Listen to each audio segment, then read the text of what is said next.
There was a night many years ago when a patient of mine, a man of considerable intellect who had built his entire life upon the certainty of reason, came to me trembling. He had not slept for 3 nights, not insomnia in the ordinary sense, but because every time he closed his eyes, a voice would rise from somewhere deeper than thought and speak to him. It did not shout. It did not command. It simply said again and again, "I am still here." He told me this in a whisper, as if afraid the voice might overhear.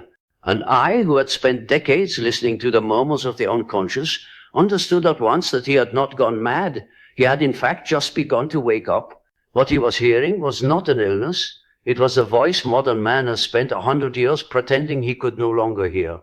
And I have come to believe, after a lifetime of observing the human soul, that this voice still speaks to everyone, tonight perhaps, even to you. There is a peculiar quality to the silence that falls when a person finally stops running. You have known it, I think, even if you have never named it. It comes in the late hours, when the house grows still, when the noise of the day collapses into something that is no longer noise but absence, and in that absence, something stirs. Not always gently. Sometimes it arrives as a memory you did not invite. Sometimes it arrives as a single sentence, formed perfectly in your mind, that does not feel as though you had thought it.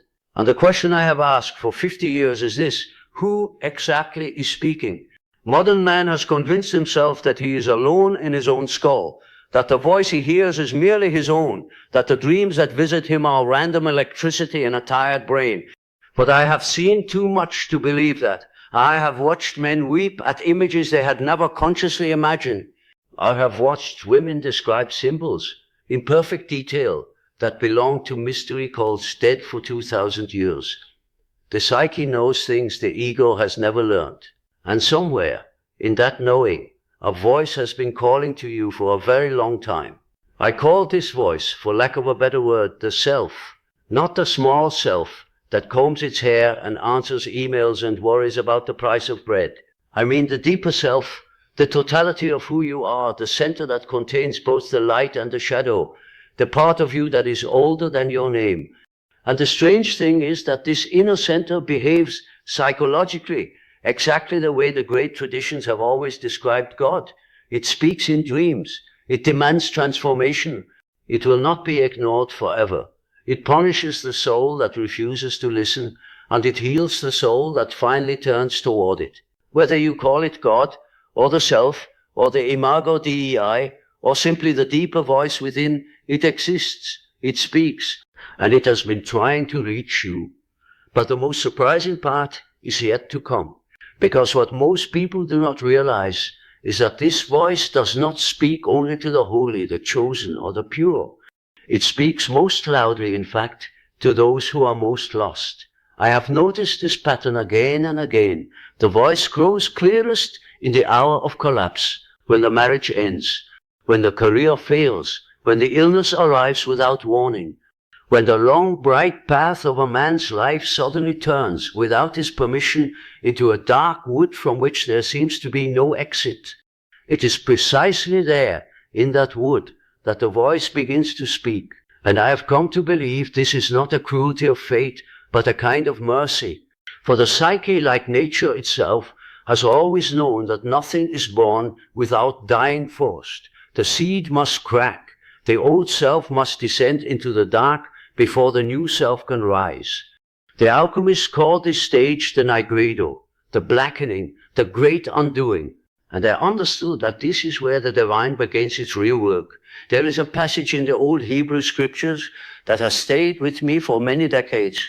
The prophet Elijah, exhausted and despairing, fled into the wilderness and hid in a cave. And the voice of God came to him, but not in the great wind that tore the mountains, not in the earthquake, not in the fire. The voice came in what the old translators called a still small voice, or more precisely, the sound of a thin silence. I cannot tell you how often I have thought of those words while sitting with patients, because that is how the deeper self speaks, not in spectacle, not in thunder, but in the quiet that opens up after the storm has passed. The modern soul, deafened by its own machinery, has forgotten how to hear this thin silence, and so the voice must speak through other channels, through dreams, through symptoms, through the strange coincidences my friend Wolfgang Pauli once helped me to call synchronicity. The divine will not be silenced. It will only change its language until you finally learn to listen. I remember a woman who came to me in middle age, convinced that her life had been wasted. She had done everything correctly. She had followed every rule. She had built a respectable life, married a respectable man, raised respectable children. And one morning she told me she had stood in her kitchen and felt nothing, not sadness, not regret, simply nothing. As though the woman who had lived all those years had been someone else entirely, a stranger she had been performing without knowing it.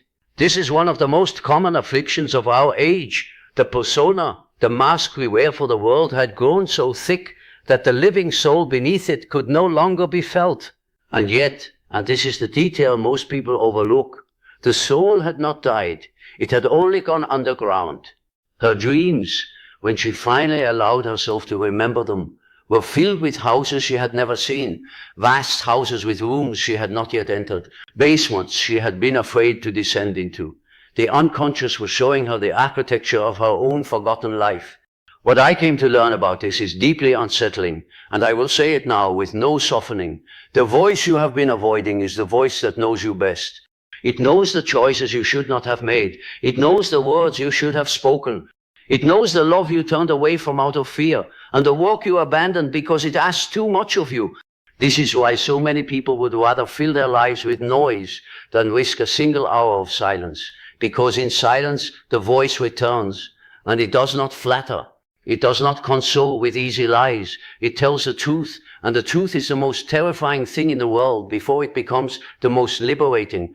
We have built in our modern century an entire civilization devoted to drowning out this voice. We have screens for every hour, sounds for every silence, distractions for every doubt.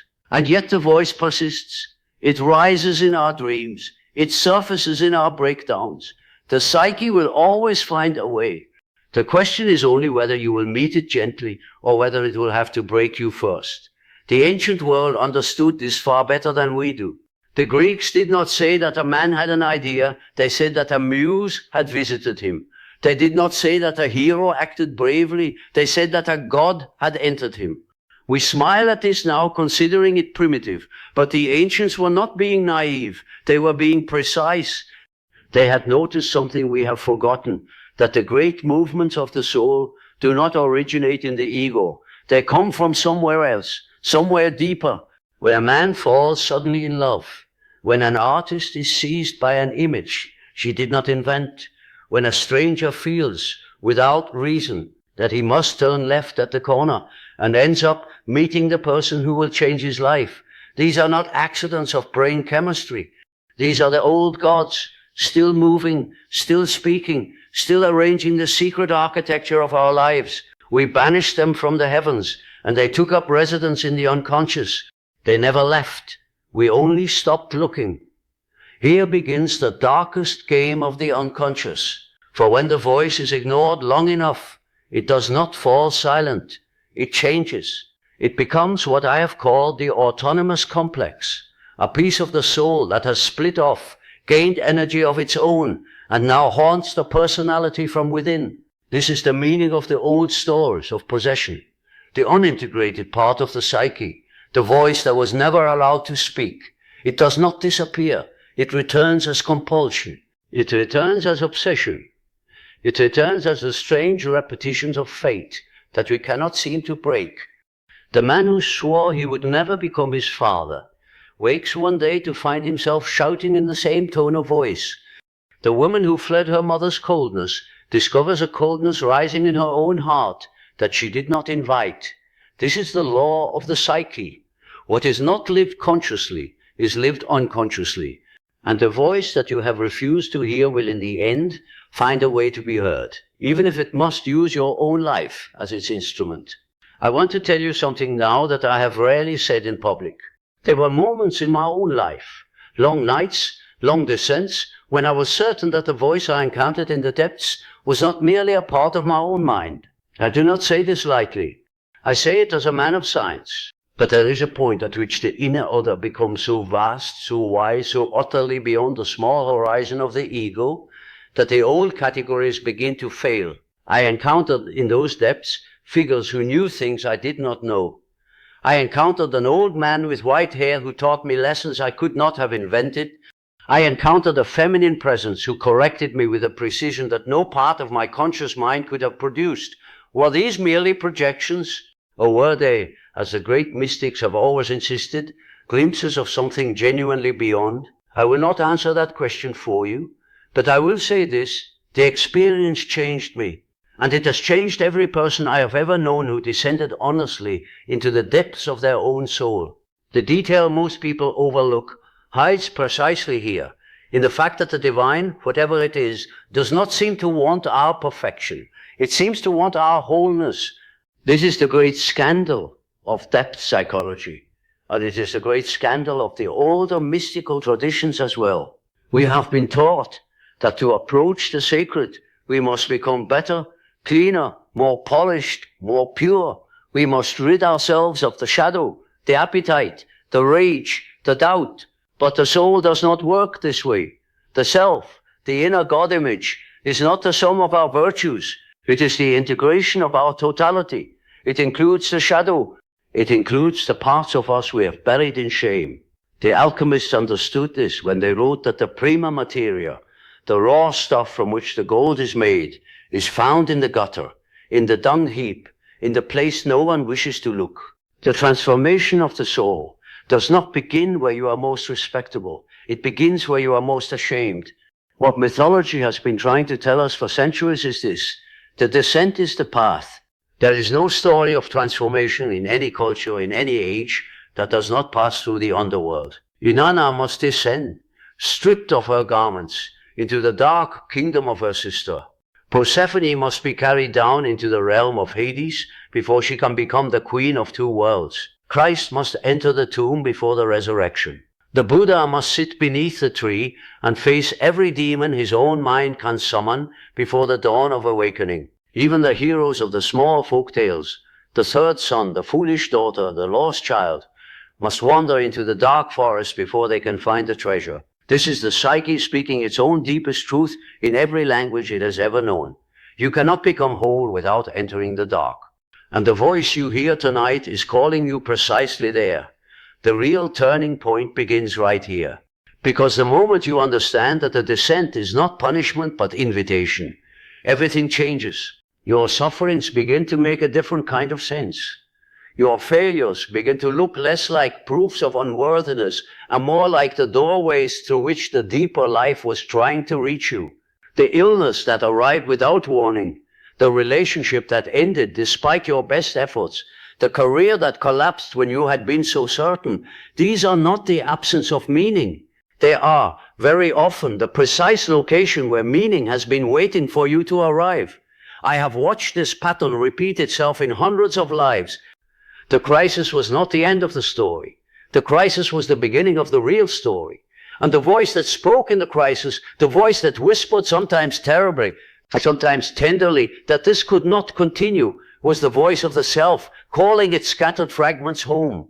There is a process I came to call individuation, the long, slow, often painful process by which a person becomes who they truly are, not who they were told to be, not who their parents needed them to be, not who their culture rewarded them for performing, but who they actually fundamentally are, in the depths where no performance is possible.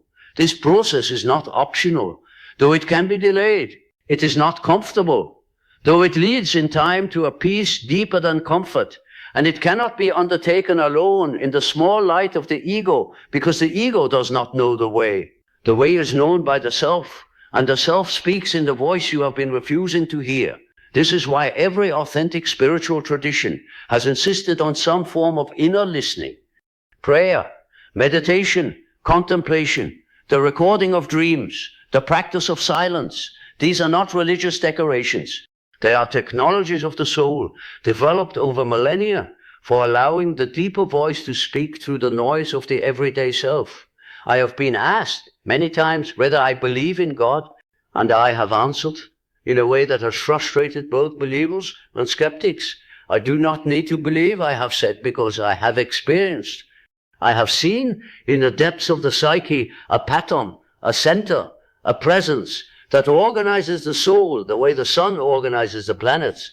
Whether this presence is what theologians mean by God, I cannot finally say. But I can say that it behaves like a God. It is older than the ego. It is wiser than the conscious mind. It cannot be controlled. It demands respect. It rewards honesty. It punishes flight.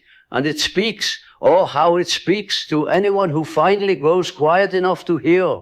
So when I say tonight that God wants you to hear something, I am not preaching theology. I am reporting an observation. There is something within you, larger than you, that is trying to get your attention. It has been trying for a long time.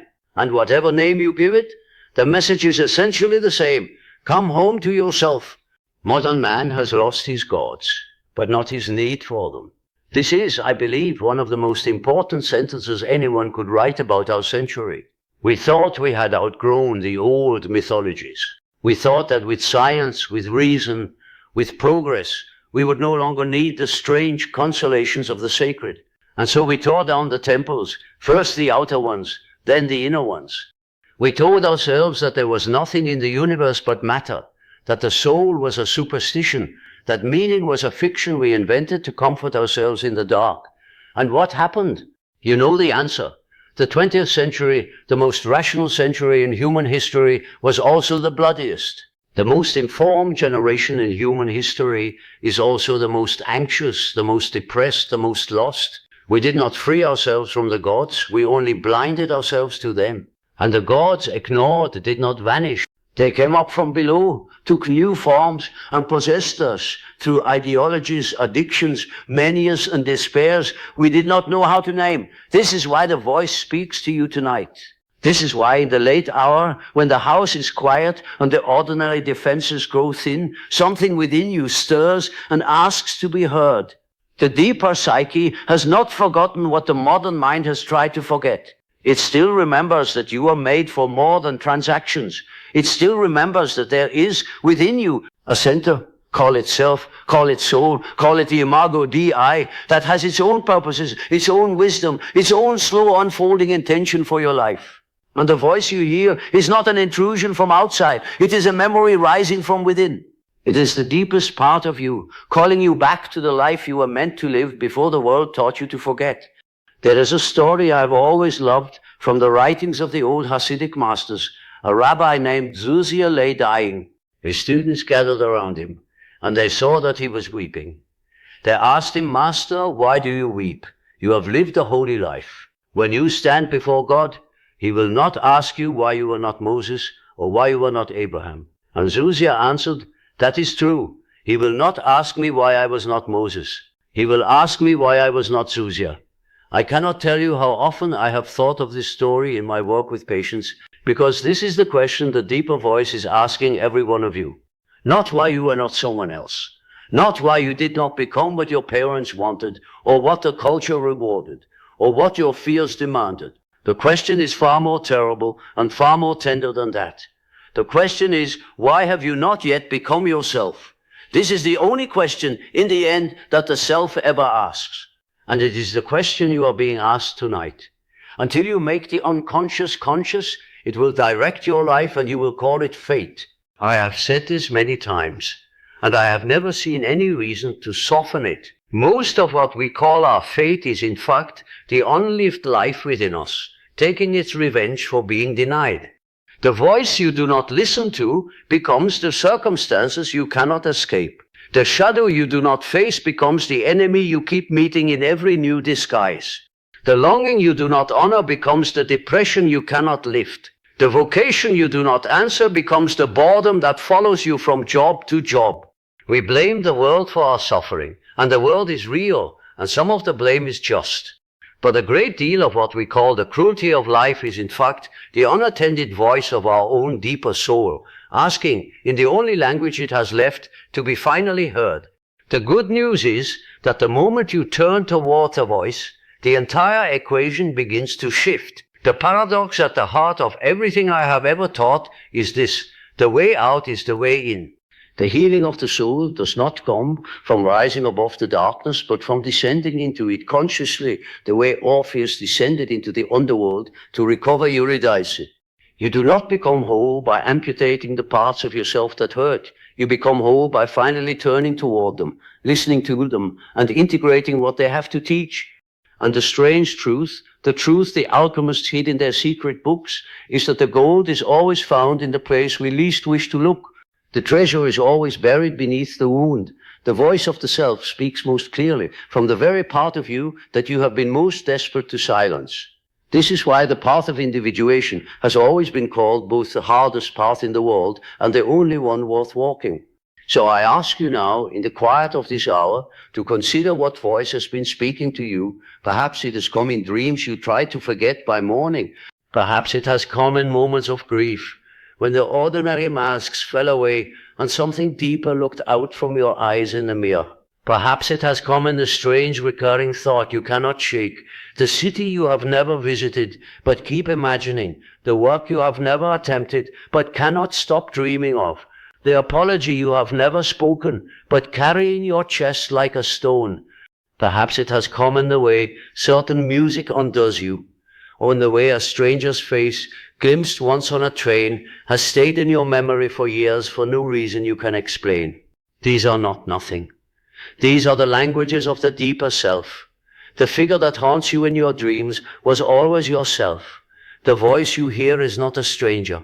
The presence you feel is not a foreign thing. It is the deepest part of you, the part that was already there when you were a child, that remembers what you came here to do, that has been waiting with infinite patience for you to be ready to receive it. The great religions call this the soul. The philosophers called it the daimon. The alchemists called it the lapis, the philosopher's stone, the indestructible inner gold. I called it the self. The name matters less than the encounter. What matters is that you finally stop running. What matters is that you finally turn in the late hour and say, I am here, I am listening, speak. For when you do, something will answer. It may answer in a whisper. It may answer in a dream. It may answer in a tear you did not expect, but it will answer. It has been waiting your whole life to answer. And so as the hour grows late, I want to leave you with no system and no doctrine. The world has enough of them. What I want to leave you with is a question and an invitation. The question is this: what has the voice within you been asking that you have been refusing to hear? Sit with it. Do not rush to answer. Let the question itself open something in you. And the invitation is simpler still. Tonight, before you sleep, give the deeper part of yourself a single minute of true silence. No music, no screen, no defense. Just 1 minute in which you say, inwardly, the oldest prayer of the soul. I am here. I am listening. Speak. Perhaps nothing will arrive at first. Perhaps only your own breathing.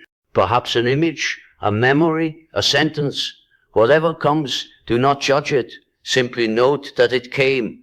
For the voice that has been waiting for you your whole life will not abandon you now that you have finally turned toward it. When was the last time you truly listened? Not to the world, not to your fears, not to the 1,000 voices that have been telling you since you were small who you were supposed to be. When was the last time you listened to the voice beneath all those voices, the one that has been waiting, patient as stone, for you to finally turn toward it? Perhaps that time is tonight. Perhaps the question itself is the beginning of the answer, and perhaps somewhere in the dark country of your own deep soul, something is already rising to meet you, something that has loved you longer than you have known how to love yourself, and that has, all this time, been calling your true name.